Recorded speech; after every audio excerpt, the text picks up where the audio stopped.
नमस्कार, मैं हूँ दिव्यांका त्रिपाठी दहिया और मैं आपका क्राइम पेट्रोल सतर्क में स्वागत करती हूँ। खोलो! खोलो! खोलो! मम्मा! मम्मा!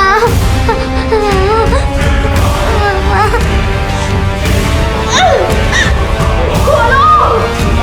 प्लीज खोलो!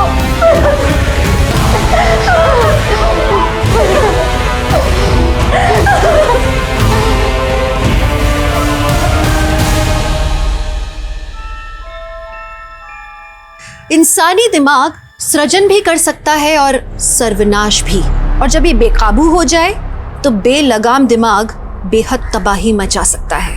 ये केस एक ऐसे शख्स के फितूर से जुड़ा है जिसके दिमाग में मचे उत्पात ने कई मासूम जिंदगियों को खौफ में डाल दिया।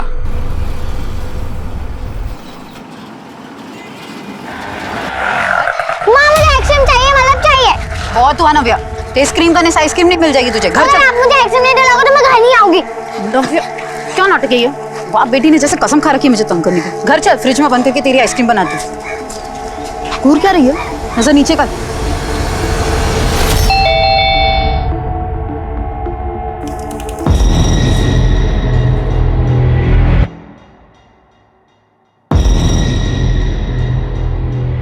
देवकी नंदन जी, आप यहाँ? क्या हुआ?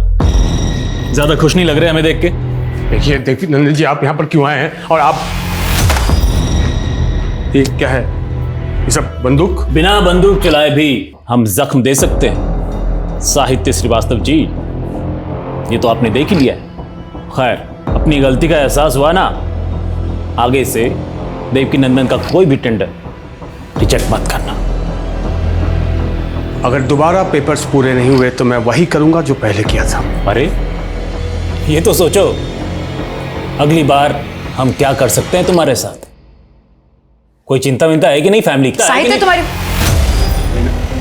भाभी जी, राम राम। मीना, यही नाम है ना आपका? आई छुटकी का नाव्या। देवकी नंदन जी रुकिए। सब कुछ जानते हैं हम तुम्हारे बारे में। रामदीन, चॉकलेट दो बच्चे को। ना, इसकी कोई जरूरत अरे नहीं। जरूरत है, लो बेटा।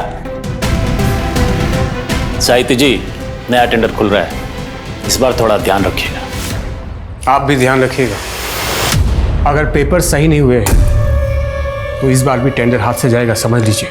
ऐसी गलती मत करना, इस बार बहुत कुछ तुम्हारे हाथ से चला जाएगा जो कभी लौट के वापस नहीं आएगा, समझे? सत्यवादी हरिश्चंद्र की छठी औलाद समझते हो तुम खुद को? क्यों नहीं हो नव्या? बाहर अरे चुप कर तुम। सुन लेगी वो। ईमानदारी के नाम पे क्या मिला आज तक? हाँ, ट्रांसफर और डिमोशन। अरे 12 साल की शादी में 15 बार तो तबादला हो चुका है। भारत भ्रमण करने के लिए शादी की है क्या तुमसे? चैन से एक घर में नहीं रह सकते और ऊपर से ही धमकियां मिल रही है। तुम दोनों को कुछ नहीं होगा, मैं हूं ना। हाँ तुम हो, और ऐसे हो, उसी का तो रोना है। देखो साहित्य, मैं बता देती हूँ, अगर तुम्हारी वजह से मुझ पर या नव्या पर कोई भी आंच आए ना तो मैं छोड़ूंगी नहीं तुम्हें। मीना, मैं भी तो ये चाहता हूँ कि तुम मुझे कभी ना छोड़ो। साहित्य तुम ना ये। अच्छा ठीक है, गुस्सा मत होना प्लीज।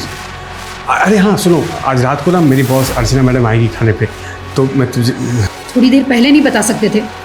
अब आधे दिन में ये घर की सफाई, घर का खाना कैसे करूंगी मैं सब? मैं हूं ना, मैं मदद करूंगा तुम्हारी। चलो मैं अब करता हूँ। देखो ये लोग कितने तमीज से सब बातें सुन रहे हैं।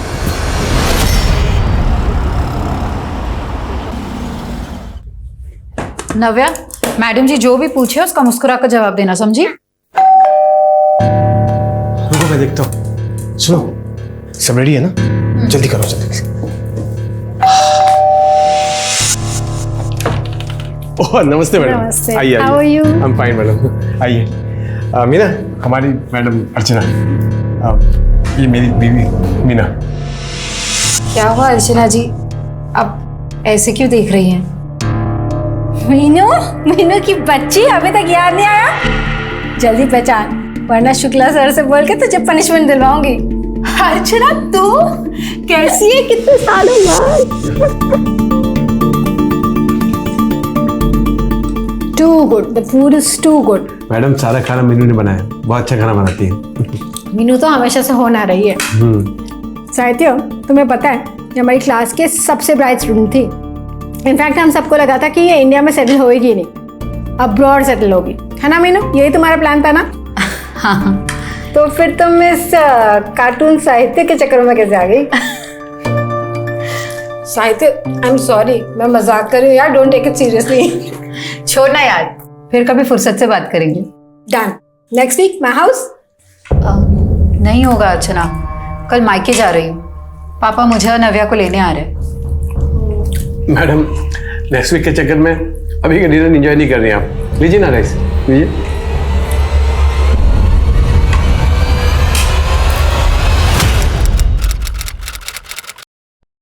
पावर ऑफ अटॉर्नी कहते हो उसे पापा? वही पावर ऑफ अटर्नी। तो वकील साहब ने वो बना लिया है, मैंने बैंक में बात भी कर ली है, बस सिर्फ तेरा सिग्नेचर हो गया कि हमारा जॉइंट अकाउंट खुल जाएगा। फिर कल मैं अगर नहीं भी रहा तो मेरे जगह तू सारे फैसले ले सकती है। पापा ऐसी बातें मत करो ना आप। मुझे चिप्स चाहिए। चुप कर, जब देखो तब जंक फूड खाना है तुझे बस। अरे इतना लंबा सफर है, भूख तो लगेगी ना, मैं कुछ ना कुछ ले आता हूँ। अभी बस आने में 10 मिनट है। नाना जी मैं भी चलूं आपके साथ? कोई जरूरत नहीं है, मैं जानती हूँ तुझे क्यों जाना है, बदमाश। पापा आप ले आइए, हम यही है। चल बैठ। भैया 2 चिप्स देना।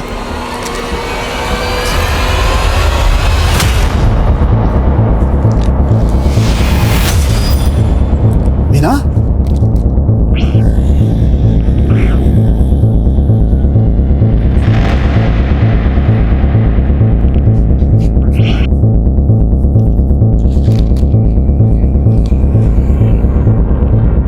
आप जिस नंबर को डायल कर रहे हैं वो इस समय स्विच्ड ऑफ है। फोन क्यों ऑफ आ रहा है?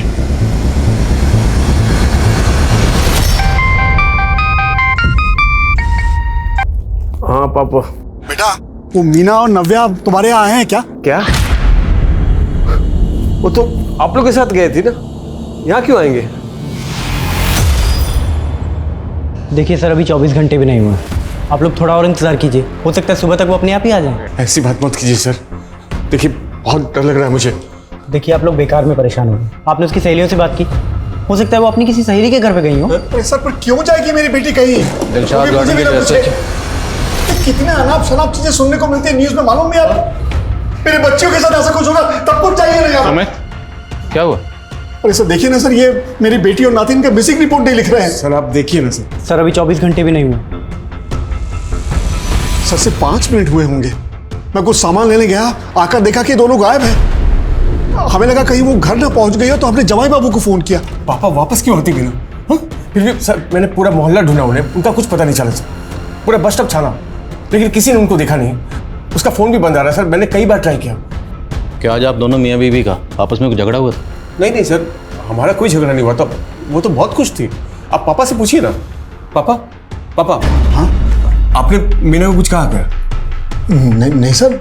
अच्छा ठीक है, जहाँ से दोनों गायब हुई थी आप इनके साथ जाइए, इन्हें वो जगह दिखाइए। गाड़ी रोको, यहीं रोको।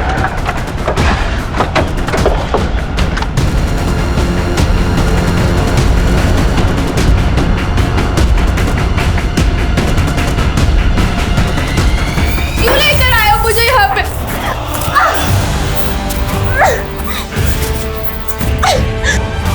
खोलो प्लीज, क्यों बात रखा है मुझे यहाँ पे? खोलो, मुझे प्यास लगी है, पानी तो दे दो। क्या चाहते हो तुम? क्या चाहिए तुम्हें? पैसे चाहिए क्या? पैसे कहाँ से लाऊं पैसा? एक ऑटो चलाने वाला इतने पैसे का इंतजाम कैसे कर सकता है बेटा? पापा आंटी ने मुझे बोल दिया है कि मैंने 2 दिन में किराया नहीं दिया तो कमरा खाली करना पड़ जाएगा। फीस देने की भी तारीख नजदीक आ रही है, अगर ऐसे रहा तो मेरी तो पढ़ाई छूट जाएगी। मैं पैसे का इंतजाम कर रहा हूँ ना, बस कुछ दिन तुम और संभालो, सब हो जाएगा। ठीक है पापा।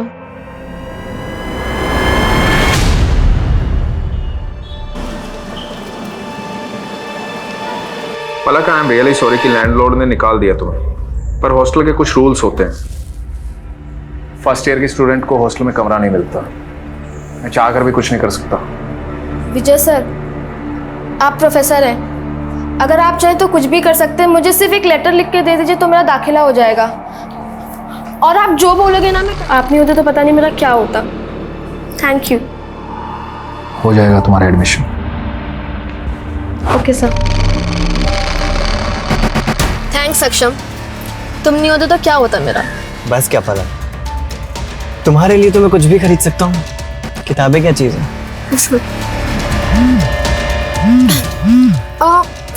पानी है क्या, प्यास लग रही है। पानी गाड़ी में तो नहीं है, मैं लेके आता हूँ। हाँ।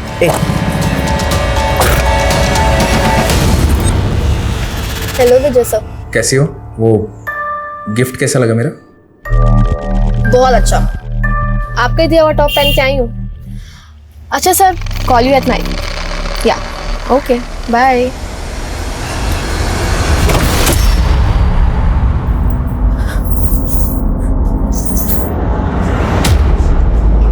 नहीं खाना है मुझे,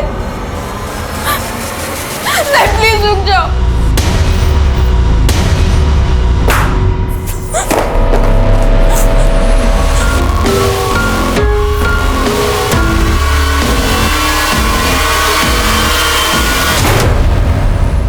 सर 2 दिन हो गए हैं, कब मिलेगी हमारी बेटी? उसके साथ हमारे 11 साल की नातिन भी है सर। सर जरा हमारे बारे में सोचिए, रात को नींद नहीं आती, डरावने डरावने ख्याल आते हैं सर। आप देखिए, मैं आपकी हालत समझ सकता हूँ, आप बेफिक्र रहिए, वो दोनों जल्दी मिल जाएंगे। ये बताइए, क्या ये मुमकिन है कि मीना खुद अपनी मर्जी से कहीं चली गई? अरे नहीं सर, वो हमें बिना बताए कहीं क्यों जाएगी सर? हम एक जॉइंट अकाउंट खोलने उसे बिजनौर लेके जा रहे थे। जाते वक्त उसने तो बिजनौर के अपने सहेलियों को फोन करके भी बताया कि उनसे मिलने आने वाली है। अगर उसके मन में कुछ और होता सर तो वो ऐसा क्यों करती, आप ही बताइए सर।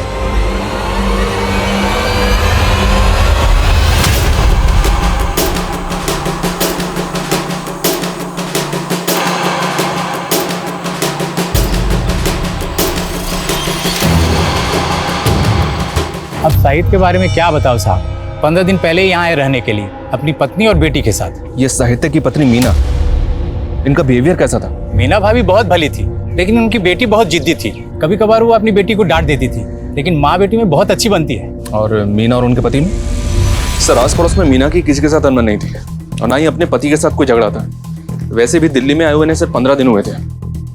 हो सकता है सर मीना अपने आप से कहीं चली गई। लेकिन मीना के फादर ने बताया था कि मीना ने बिजनौर में अपनी फ्रेंड से बात की थी, उनसे मिलने का प्लान भी बनाया था। अगर मीना के जहन में खुद से कहीं जाने की बात चल रही थी तो मीना इस तरह का प्लान क्यों बनाती? सर मैंने मीना की कॉल डिटेल्स चेक की। सर किडनैपिंग वाले दिन मीना की 3 नंबर्स पे बात हुई थी सर। एक नंबर मीना के पिता का है, एक नंबर किसी फूड डिलीवरी ऐप का है, और सर तीसरा नंबर अर्चना यादव का है, जो मीना के पति साहित्य की बॉस है। मिलते हैं अर्चना यादव से। Okay sir.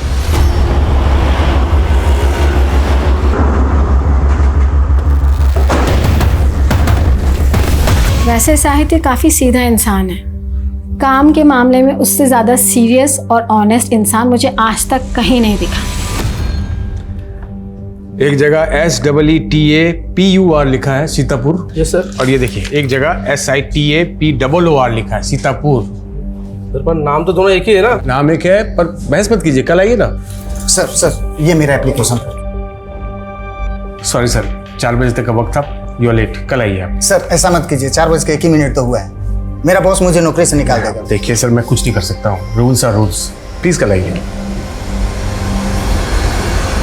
तब तो साहित्य ने अपने इस रवैये की वजह से, जिस तरह से आप बता रही हैं कि एकदम रूल रेगुलेशन फॉलो करता है, काफ़ी लोगों को नाराज़ किया होगा, काफ़ी लोग उसे नापसंद करते होंगे। जी सर, इनफैक्ट उस पर एक इंक्वायरी भी चल रही है, जब वो लखनऊ में पोस्टेड था तब से। ऐसी इंक्वायरी? किसी ने कंप्लेंट कर दी ईडी को कि इसने रिश्वत ली है। अच्छा, जिस दिन साहित्य की बीवी मीना गायब हुई, मीना ने आपको कॉल किया था, क्या बात हुई थी? वो एक्चुअली अपने सारी फ्रेंड से मिलना चाह रही थी, उसने मुझे भी कन्विंस करने की कोशिश की कि मैं बिजनौर आ जाऊँ, बस यही बात हुई थी।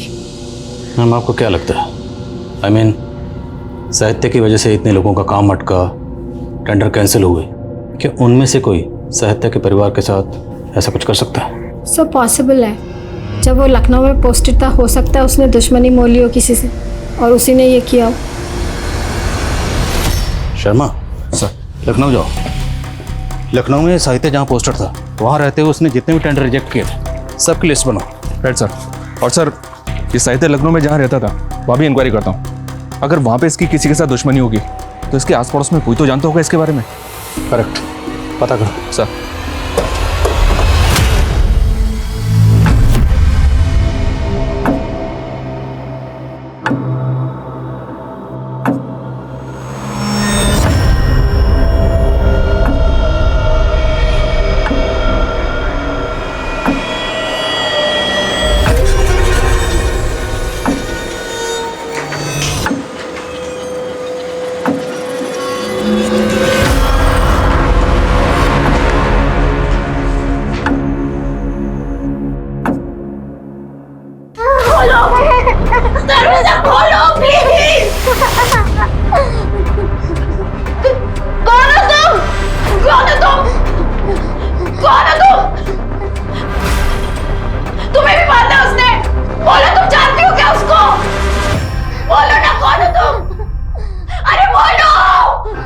औरत कौन हो सकती है? कौन है वो आदमी जिसने हम दोनों को बंद कर रखा है? पलक, सुनना यार। मैंने तुझसे बात नहीं करनी, तू जा यहाँ से। पिछले 1 घंटे से वेट कर रही हो, तू अब आ रहा है। अच्छा, तू जानती है कि मैं लेट क्यों हुआ? ये देख फोन मेरे लिए। यार ये तुम्हारा फोन हमेशा गलत टाइम पे बजता है। यार पापा का कॉल है, बस 1 सेकंड। जी पापा। पलक बेटा, मैंने 5000 रुपए भेजे हैं, किराया चुका देना। अब बहुत जल्दी कोचिंग की फीस भी भेज दूंगा, बस तू मन लगा के पढ़ाई कर। जी पापा, मन लगा के पढ़ाई करूंगी। जी। डैडी को क्यों परेशान कर रही है तू? पैसे चाहिए ट्यूशन के लिए, उससे ले ले।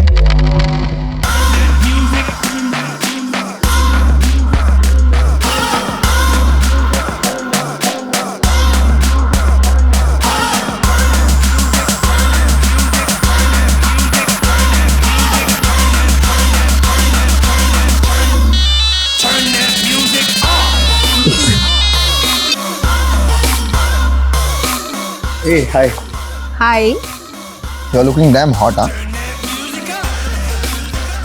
You also looks fine. Biceps अच्छे बनाए। Thank you. You can touch if you want.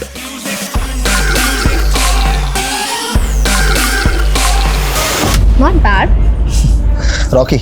पलक। ए रोकी, दूर रह, मेरी बंदी है। अबे तेरी बंदी खुद मुझे भाव दे रही है, इशारा समझ उसका। और तेरा ना सिर्फ नाम सक्षम है, काम में नहीं। अबे ओए, सक्षम ज्यादा मत बोलियो, समझा ना? वरना आया कार में है, जाएगा एम्बुलेंस में। सक्षम छुपो उसको। तुम चलो मेरे साथ।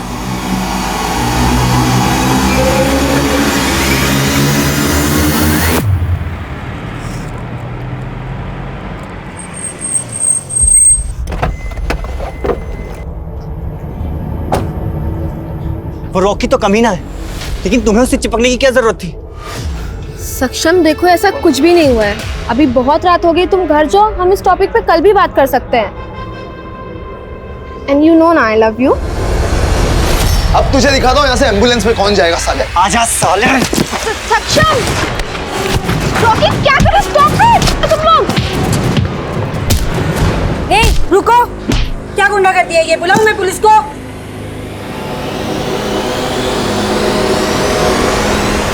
मैम प्लीज, मैम आप मेरी एक बार बात तो सुनिए। मुझे कुछ नहीं सुनना पलक, तुम्हारे पेरेंट्स को इन्फॉर्म कर दिया है, तुम यहाँ नहीं रह सकती, जाओ। मैम प्लीज मेरी एक बार बात सुन लीजिए। मैम प्लीज मेरी।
मीना एक बहुत अच्छी औरत है, उसकी मोहल्ले में हर किसी से बनती थी, लेकिन जब से वो घपला हुआ है सब बदल गया है। कैसा घपला? मोहल्ले में कुछ 30 औरतों ने मिलकर एक बीसी शुरू की थी। हर महीने उसमें 500 रुपए डालते थे। कांता नाम की एक औरत थी जो इस सब का रिकॉर्ड रखती थी। कांता और मीना इन दोनों की आपस में बहुत अच्छी बनती थी। एक दिन कांता गायब हो गई और फिर नंदिनी के पति योगेश ने बहुत बवाल खड़ा किया था। झूठ मत बोल मीना, तू भी मिली हुई है ना उस कांता से? तेरे भरोसे पर अपनी सारी बचत के पैसे जमा किए थे हमने। योगेश भाई, कांता ने धोखा दिया। उसमें मेरी क्या गलती? मेरे पहले से वो यहाँ रहती थी ना, आप सब तो जानते थे उसे। लेकिन तुम लोग गुपचुप तरीके से मिलते थे। कांता के गायब होने से पहले भी तुम उससे मिली थी एक बार। अरे लेकिन उसका मतलब ये तो नहीं कि मतलब कुछ नहीं, हमें हमारे पैसे चाहिए बस। मेरे पास कोई पैसे नहीं है। ये योगेश रहता कहाँ है? वो सब तो कुछ महीनों पहले दिल्ली शिफ्ट हो गए। ये योगेश दिल्ली में कहाँ रहता है पता है आपको? नहीं, ये तो नहीं पता।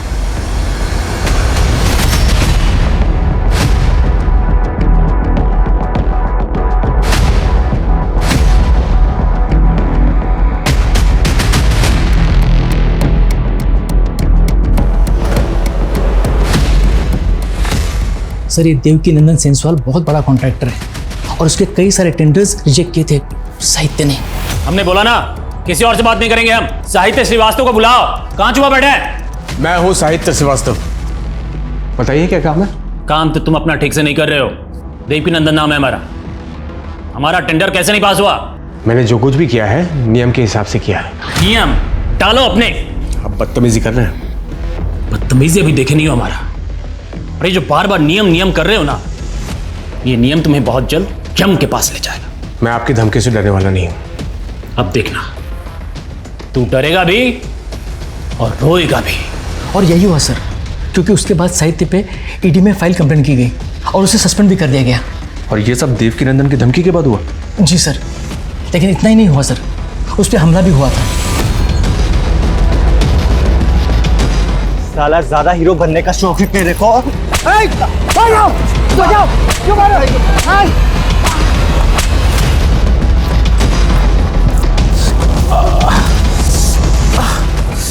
सर, ऑफिस वालों को तो कहना ये भी है कि साहित्य पे वो हमला देवकी नंदन ने करवाया था।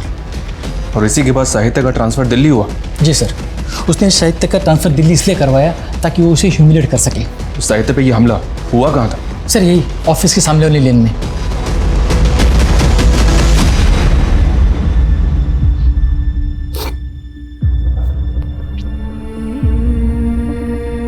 मीना, तुम जहां भी हो प्लीज लौट आओ। अगर मुझसे कुछ गलती हो गई हो तो I am sorry. Please number को लेकर आ जाओ प्लीज। मैं क्या करूं मीना? मैंने पुलिस को फोन करके शिकायत दर्ज की ना, अब वो देख लेंगे योगेश को। अब ये सामान अंदर रखो प्लीज। अरे कैसे मर्द हो तुम? तुम्हारी बीवी पे हमला हुआ, मेरी जान जा सकती थी, मेरा गला दबाया गया। और तुम्हारा खून नहीं खोला मुझे देखकर। मैं क्या करूं? वो पुलिस का काम है, पुलिस को करने दो। देखो, मैं कानून हाथ में नहीं ले सकता। ये सब बंद करो प्लीज, सामान अंदर रखो।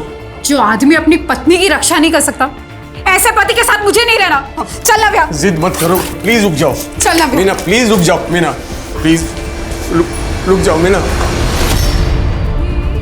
प्लीज वापस आ जाओ लव्या को लेकर। मीना, तुम पहले जब भी गई वापस आई, इस बार भी आ जाओ। सर, ये लड़का जिसने साहित्य की पिटाई की थी, लखनऊ पुलिस उसकी तलाश कर रही है। लखनऊ पुलिस से बात की मैंने। पर योगेश का क्या हुआ? कुछ पता चला कहाँ हुआ? अभी तक तो नहीं सर, पता कर रहे हैं। इस देवकी नंदन से ही मिलना पड़ेगा, लेकिन पहले साहित्य से मिलते हैं।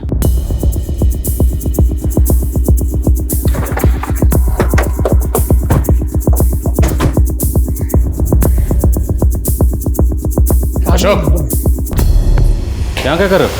साहब, मैंने इनको बुलाया साहब। वो साहित्य है ना हमारा पड़ोसी, उसको कोई अंदर बंदूक रखे हुए था और मैं इधर ही रहता हूँ साहब। उसके चेहरे पे बहुत सारे खून के निशान थे। एक मिनट, अब पहले सांस लीजिए, फिर तफसील से बताइए क्या देखा आपने। साहब, मैं सब्जी लेके बाजार से आ रहा था, बाहर एक काले रंग की गाड़ी खड़ी थी, गेट पे गाड़ी लगा दिया। अक्कल नाम की चीज ही नहीं है। अरे फिर मैं ना अंदर साहित्य के घर से टूटने फूटे की आवाज़ सुनी। जब मैं आया तो दरवाजे को धक्का दिया, लेकिन दरवाजा खुला नहीं। फिर मैं खिड़की से देखा तो साहित्य को ना कोई बंदूक रखे हुए था सर पे और उसके चेहरे पे मार के निशान थे। ये देख के डर गया साहब। फिर मैं जाके हवलदार साहब को बुला के लाया। जब मैं आया तो देखा दरवाजे में ताला लगा हुआ है और वो काले रंग की गाड़ी भी गायब थी। वो जो काले रंग की गाड़ी थी उसका नंबर याद है आपको? साहब, नंबर तो याद नहीं, लेकिन हाँ, यूपी का नंबर प्लेट था। इस विंडो से देखा था आपने? हाँ साहब।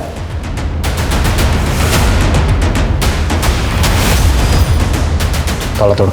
सर,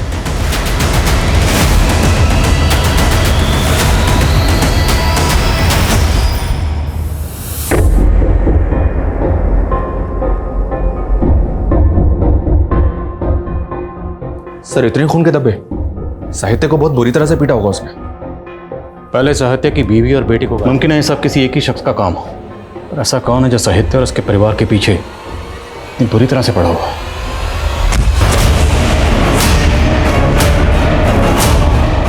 साहित्य के गायब हो जाने से ये गुत्थी और ज्यादा उलझ गई थी। देवकी नंदन और योगेश दोनों पुलिस के प्राइम सस्पेक्ट्स थे, लेकिन दोनों गायब थे। पुलिस उन्हें ढूंढने की कोशिश कर रही थी। साहित्य पर जिसने हमला किया था, पुलिस को उसकी भी तलाश थी। पुलिस को शक था कि देवकी नंदन ने उसे हायर किया था इस काम के लिए। लेकिन जब सच सामने आया तो न सिर्फ पुलिस के सारे अनुमान गलत साबित हुए, बल्कि जो सामने आया वो किसी की भी सोच से परे था। लेकिन उस समय पुलिस की सबसे पहली प्रायोरिटी थी मीना और नव्या को ढूंढना। क्या चाहते हो तुम लोग? मुझे जाने दो।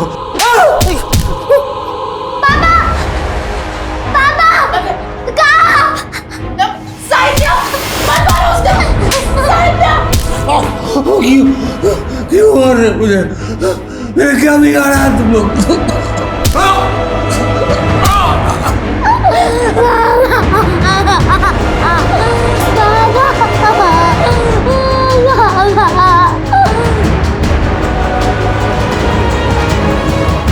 रीना, ये पलक है जिसके बारे में बात कर रहा था। Thank you sir. Thank you ma'am. अरे पलक, थैंक्स की क्या जरूरत है? इस घर को तुम अपना ही घर समझो। और हमारी भी एक छोटी बेटी है, हॉस्टल में पढ़ती है वो। उसका कमरा आज से तुम्हारा। चलो आ जाओ, तुम्हें तुम्हारा कमरा दिखाती हूँ।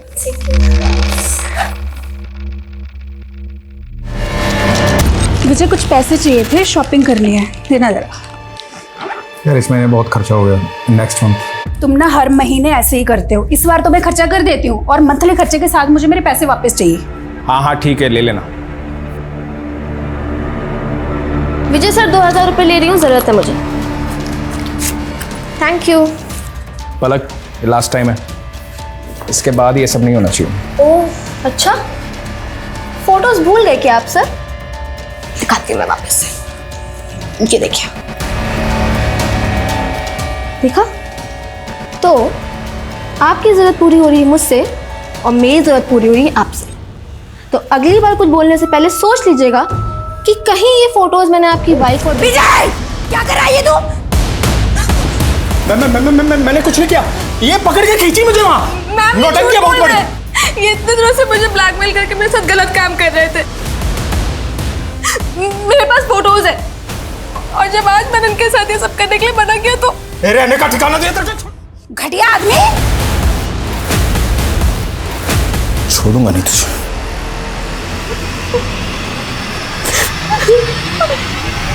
देवकी नंदन, योगेश और ये लड़का, इन तीनों में से किसी ना किसी का इस केस से ताल्लुक जरूर है। सर कहाँ? सर मैंने साहित्य के घर और किडनैपिंग एरिया दोनों जगह के डम डेटा स्कैन किए। सर वहाँ पे 3 नंबर्स ऐसे मिले हैं जो मीना के गायब होने के वक्त भी वहाँ एक्टिव थे, और सर जब कल साहित्य गायब हुआ तब भी वहाँ एक्टिव थे। सर पहला नंबर ये विजय तिवारी है सर, लखनऊ का रहने वाला है।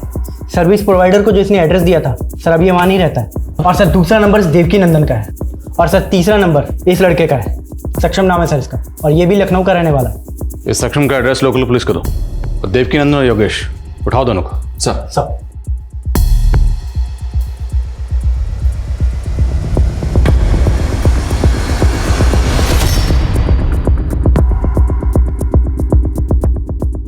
आपके लोगों ने खामखा उठा लिया हमें। ये इत्तेफाक की बात है, हमारी बहन उसी इलाके में रहती है जहां साहित्य रहता है।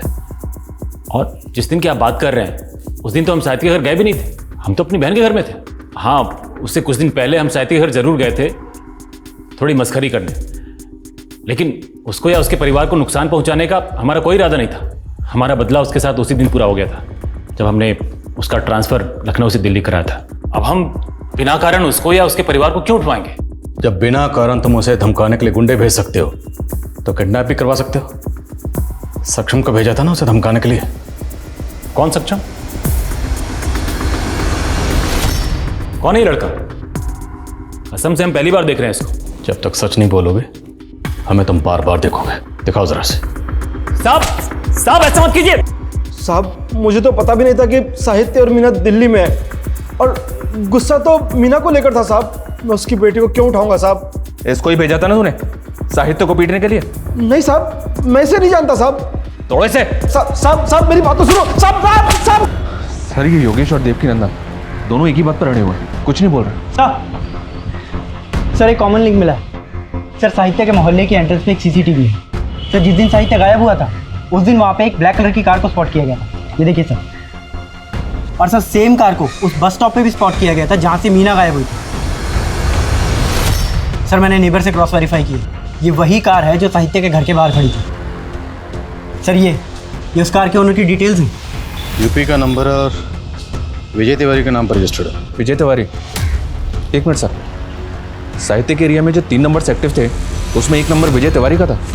लखनऊ पुलिस की मदद लो, ये विजय तिवारी इस खेल का मास्टरमाइंड हो सकता है। सर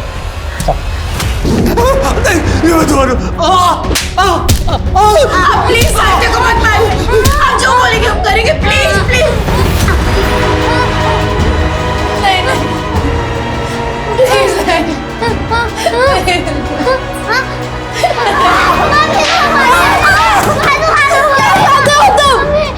क्यों हम सबको देख पा रहे हो?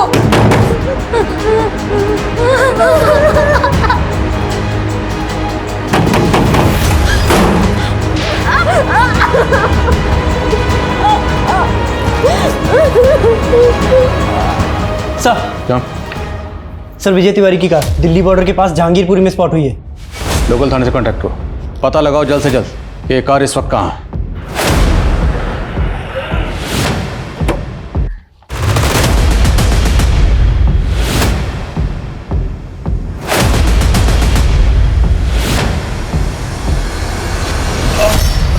मीना मीना मीना मुझे माफ कर दो मीना, सब मेरी गलती है मीना, जिसकी सजा तुम दोनों भुगत रहे हो। मीना अगर यहां से बच के निकले तो एक मौका देना मुझे, मैं तुम्हें शिकायत का नहीं नहीं नहीं नहीं नहीं नहीं मैं कुछ नहीं करूंगा, मुझे माफ कर, मैं कुछ नहीं।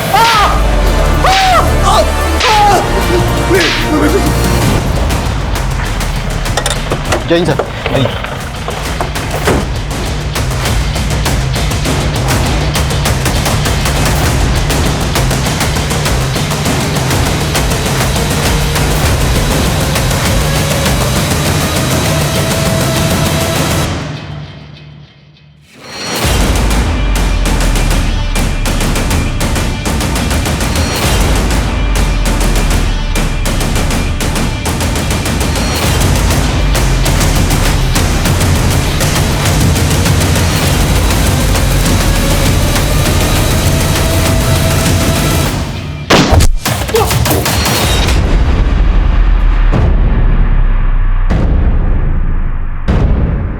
कांस्टेबल संदीप जख्मी, उसे ऐसे नहीं छोड़ सकते, हॉस्पिटल भेजना होगा। चलो अंदर कवर करो, गो गो गो गो, गेट हिम जल्दी जल्दी जल्दी क्विक, जल्दी हॉस्पिटल भेजो। विजय फायर मत करो, तुम्हारी जो भी डिमांड है हम पूरी करेंगे, लेकिन पहले साहित्य और उसके परिवार को छोड़ दो। बोलो क्या चाहते हो? विजय अब छुपाने का कोई फायदा नहीं, हम जानते हैं कि अंदर तुम ही हो, तुमने उन तीनों को किडनैप करके रखा हुआ है। हमारी एक टीम तुम्हारे लखनऊ के घर तक पहुंच चुकी है, बोलो क्या चाहते हो?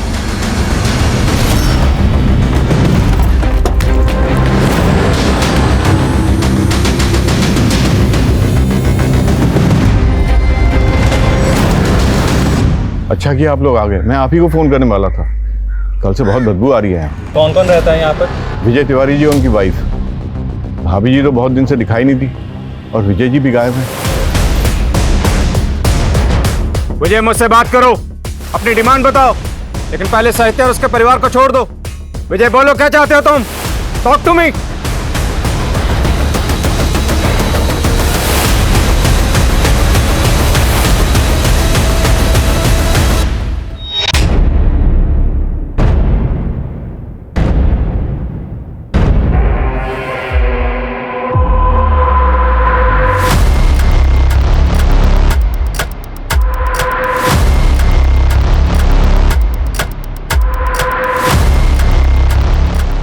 ये देखिए,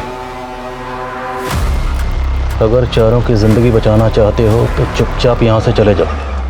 चारों? सर कहीं वो चौथा आदमी मीना के फादर कृष्णकांत तो नहीं? सर रिपोर्ट लिखवाने के बाद वो एक बार ही पुलिस स्टेशन आए, उसके बाद ना वो आया ना उनका कोई phone. Try to call him. Sir मैं एक टीम पीछे ले जाकर घर के अंदर घुसने की कोशिश करता हूँ। नो नो नो, हम रिस्क नहीं ले सकते। अभी हमें कुछ पता नहीं कि विजय के साथ उसके अलावा और कितने लोग। Can't take this risk. अभी यहीं रहो, बट एक टीम तैयार रखो अपने साथ। Okay sir. मैं बस यही कहना है कि आई एम सॉरी, मुझे माफ कर दो, मैं लकीली कुछ नहीं कर पा रहा हूँ। पुलिस आ गई है साहित्य, अब हमें डरने की कोई जरूरत नहीं। नहीं, तुम नहीं जानती हो, आदमी बहुत खतरनाक है। वो खुद को बचाने के लिए समझ नहीं हो मेरी बात। वो आ गया, मैं जी नहीं होगा, मैं आऊँगा।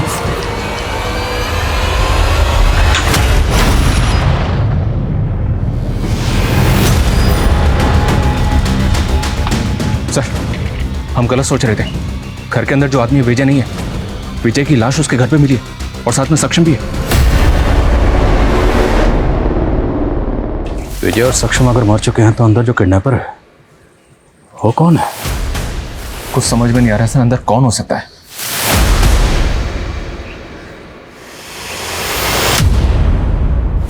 ऐसा श्योर।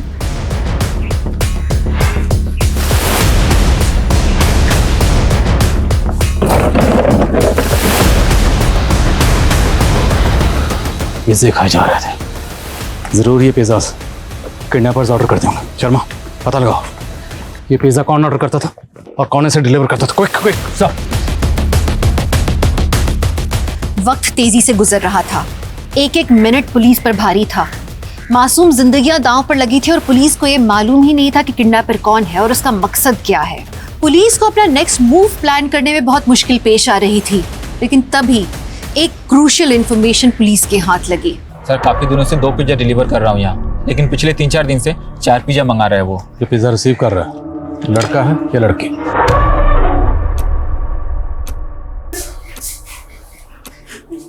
नव्या, चुप रहना, यही रहना, ठीक है?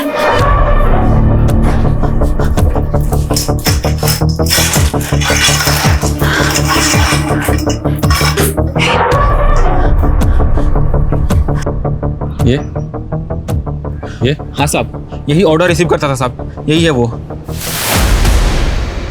मेरा शक सही निकला। सर काफी देर से ट्राई कर रहा हूँ, कृष्णकांत जी का फोन लगातार बंद आ रहा है। शर्मा, तैयारी कर, पूरी टीम का बुलेट प्रूफ पहना, घर में घुसने का वक्त आ गया। मुझे माफ कर दो, मैं अपने बीवी बच्चे के पास नहीं जाऊंगा। उनको कुछ मत करो, मेरे परिवार को छोड़ दो। देखो परिवार को छोड़ दो। छोड़ो ये दीदी तुम्हारी गन।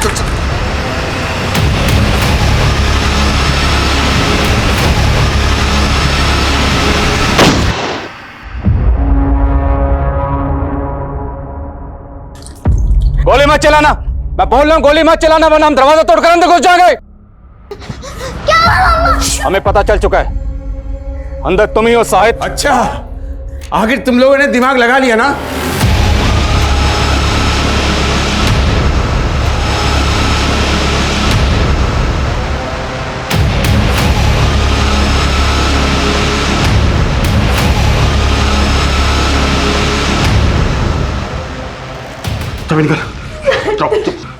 चल लड़की को निकालो उस कमरे से, जल्दी जल्दी निकल कमरे से। साहित्य, चुप क्यों हो? बोलो क्या चाहते हो तुम? इंस्पेक्टर, बताओ किसे मारो देखना चाहते हो? बताओ। कोई भी सामने आया इंस्पेक्टर तो सबको मार दूंगा मैं। और किस किस को मारोगे? देखो हमें सब पता चल चुका है, सक्षम और विजय को तुमने मारा।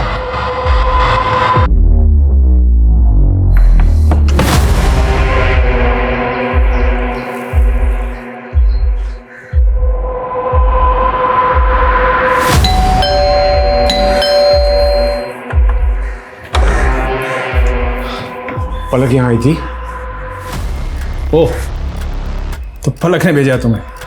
नए पार्टनर है उसके, ब्लैकमेल करने आया मुझे। जाके बोल दो एक पैसा नहीं मिलने वाला। चलो निकलो।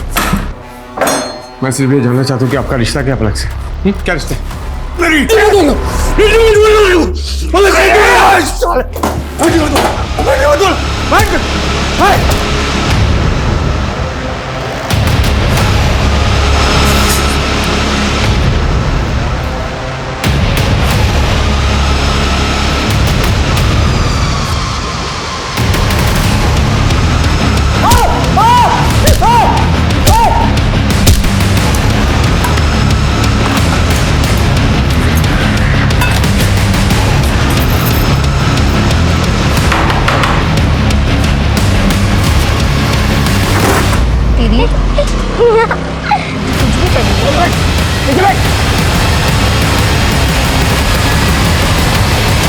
आखिर तुम चाहते क्या हो?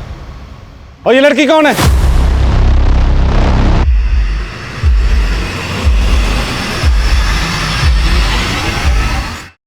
देखो, ये तो तुम्हारी अपनी बीवी और बच्चे हैं। छोड़ दो इन्हें। नहीं छोड़ सकता, यही तो प्रॉब्लम है। इंस्पेक्टर, अपने आदमियों को लेकर चले जाओ, सब बच जाएंगे। ये तो सब मर जाएंगे, सबके। पीछे पीछे जा, मार दूंगा। चल चल, तू इधर, मार दूंगा मैं, सबको मार दूंगा मैं। नजर खुश।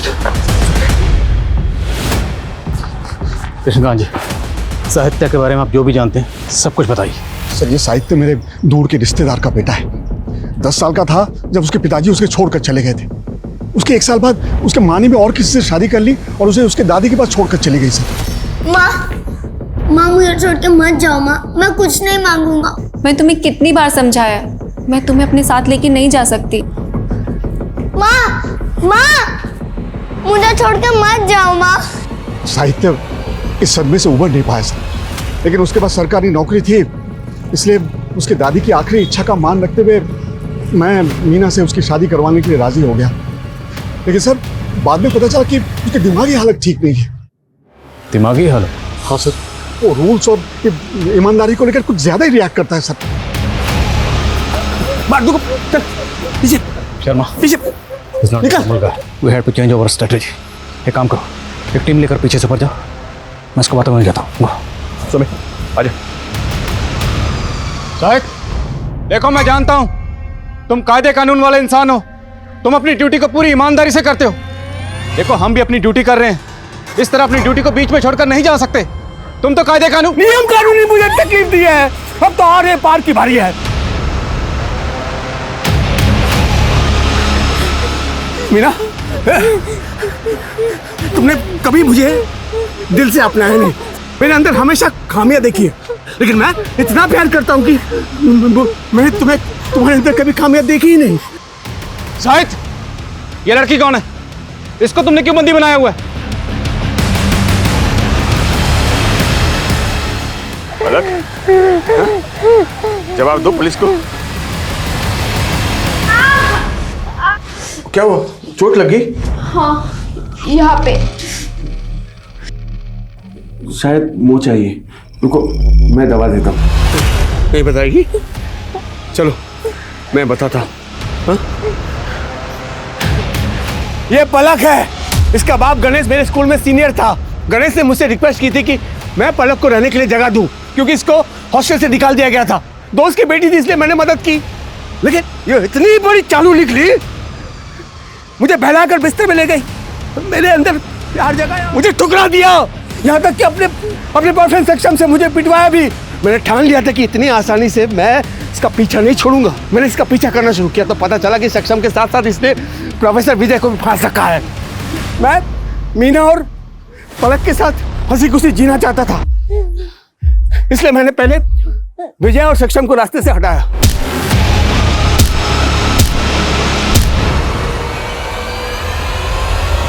लेकिन मीना ने मुझे छोड़ने का फैसला कर लिया था। मैंने बहुत रोकाने की दिए, ये मेरी बातें नहीं मानी। क्यों मुझे छोड़कर जा रही हो तुम? साहित्य, मैंने फैसला कर ली। पर मेरी से क्या गलती हुई, फिर क्यों जा रही हो? मैं क्या गलती? अब तुम मेरा हाथ पकड़ो या सर फोड़ो, कुछ भी करो, मुझे कोई मतलब नहीं है।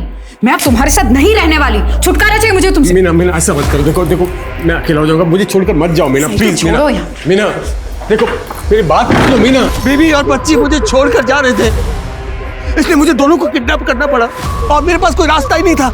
लेकिन इंस्पेक्टर, अब हो गया ना, ये हमारा अंदरूनी मामला है। आप पुलिस वालों का क्या काम? अब क्या, जाओ आप जाओ।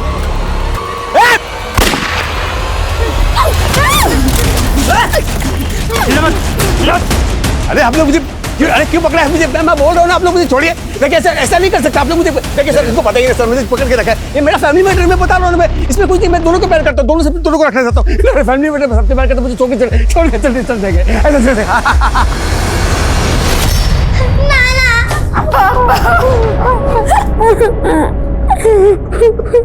साहित्य इस वक्त जुडिशियल कस्टडी में और पुलिस जल्दी ही उसके खिलाफ चार्जशीट फाइल करेगी। साहित्य को पता लग गया था कि मीना उसे छोड़कर जाने वाली थी और पलक साहित्य इस रिजेक्शन को बर्दाश्त नहीं कर पाया और ये शायद उसके ट्रॉमेटिक बचपन के कारण था। बचपन में अपने पिता, उसके बाद अपनी माँ के द्वारा ठुकराए जाने के बाद साहित्य की स्थिति ठीक नहीं थी। उसे लगता था कि हर कोई उसे ठुकरा देता है, उसका तिरस्कार करता है।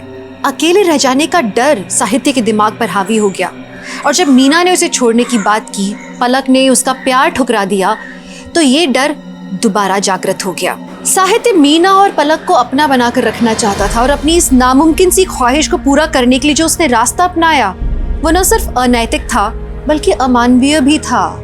उसने उन्हीं लोगों की जान खतरे में डाली जिनसे वो प्यार करता था। तो अब मैं दिव्यांका त्रिपाठी दहिया लेती हूँ आपसे विदा। फिर मिलूंगी एक और हैरत अंगेज करने वाली कहानी के साथ। आप देखते रहिए क्राइम पेट्रोल सतर्क। जय हिंद।